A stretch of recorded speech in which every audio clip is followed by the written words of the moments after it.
Un pacificador es el que lleva la paz a otras personas por medio del Evangelio. Y el Señor Jesucristo lo coloca como una persona bienaventurada y que pertenece a la familia de Dios. Mateo 5:9. Pero el pacifista no es un creyente, y aunque no sean amantes de la guerra, se consideran ateos. Una gran cantidad de pacifistas son marxistas, leninistas, nada más que de la línea suave. También con estas dos palabras hay que tener mucho cuidado, pacifista y pacificador. Y volviendo con el espiritismo, el trabajo de los médiums consiste, por medio de algunas ceremonias, llamar a los espíritus de los muertos, pero no de todos los muertos, sino de los que son solicitados por los clientes que los visitan. En este caso, tanto el médium como el que consulta, ambos son hechiceros, y en las sesiones que llevan a cabo, llaman a los espíritus de los muertos con el nombre de divinos espíritus. Y es natural que en la creencia del consultante, es el espíritu del muerto el que habla. Pero ya lo dijimos, que los muertos nada saben y no pueden interferir en el mundo de los vivos. Por tanto, no tienen tampoco ninguna participación en las reuniones espiritistas.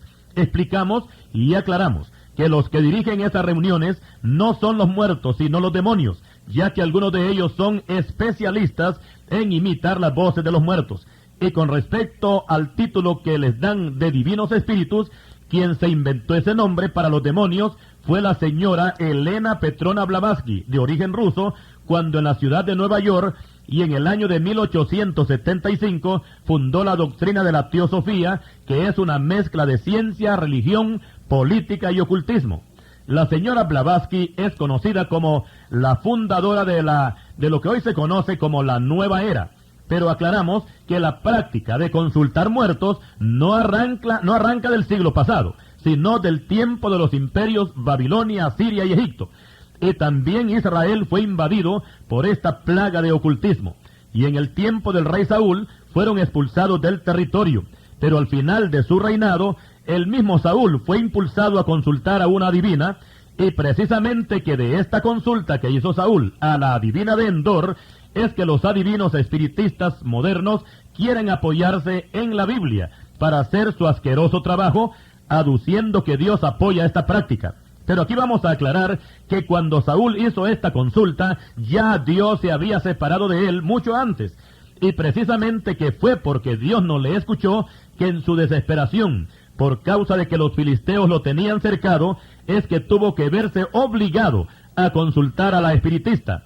No olvidemos que fue este mismo Saúl el que cuando andaba bien con Dios había hecho barrida de brujos en todo Israel.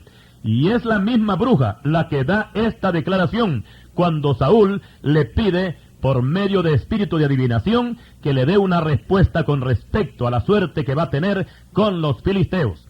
Por supuesto que para esta consulta Saúl llegó disfrazado, y la adivina no sabía quién era. Y le dijo: he aquí tú sabes lo que Saúl ha hecho, cómo ha cortado de la tierra a los evocadores y a los adivinos. ¿Por qué pues pones tropiezo a mi vida para hacerme morir? Primer libro de Samuel, capítulo 28, versículos 8 y 9. Ahora veamos el desarrollo de esta consulta. Cuando la mujer se niega a hacer la invocación, Saúl le jura por Jehová que ningún mal le va a pasar. La mujer entonces dijo: ¿a quién te haré venir? Y él respondió: hazme venir a Samuel.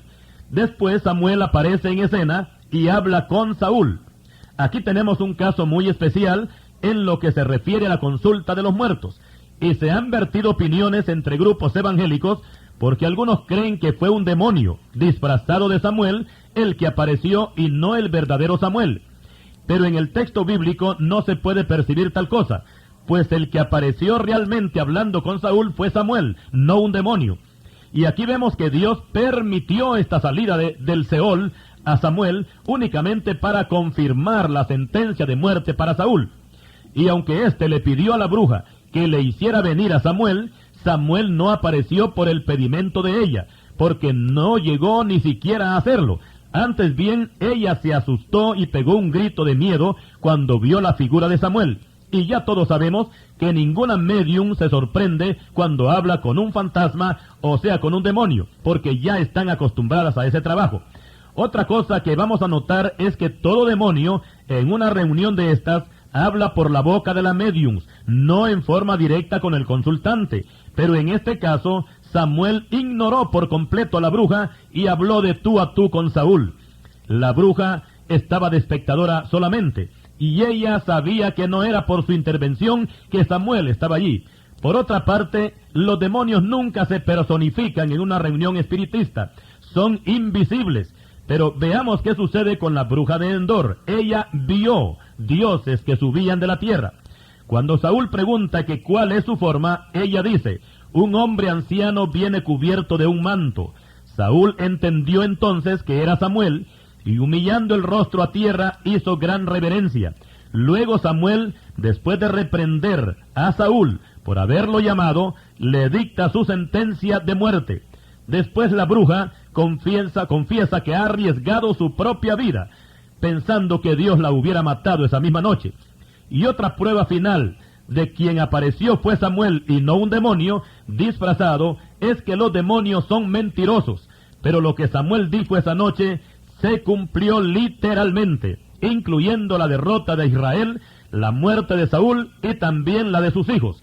Y en esta lista de los hijos de Saúl estaba también el gran Jonatán, que era el íntimo amigo de David.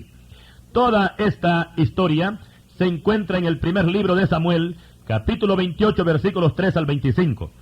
Lo que hemos narrado no se trata de una obra de espiritismo, sino que, más que todo, Dios, en su soberanía, hizo subir a Samuel desde el Seol. Y todos sabemos que Samuel era un hombre santo, y los santos no mueren.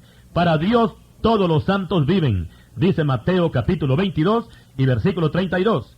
Por otra parte, si Samuel hubiera muerto en pecado, Dios jamás lo hubiera presentado delante de Saúl, porque Dios no es Dios de muertos.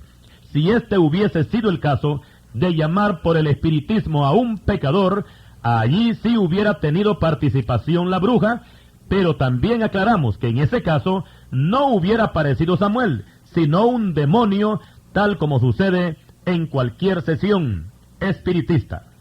En estos últimos tiempos, el mundo ha sido invadido por esta plaga de brujos que operan en cualquiera de las ramas de las ciencias ocultas. Y el trabajo de la iglesia evangélica es combatirlos con el poder del evangelio, porque más poderoso es el que está en nosotros que el que está en el mundo, dice Primera de Juan, capítulo 4 y versículo 4. Y en Jeremías 1:19 encontramos que dice, y pelearán contra ti, pero no te vencerán, porque contigo estoy yo, dice Jehová, para librarte.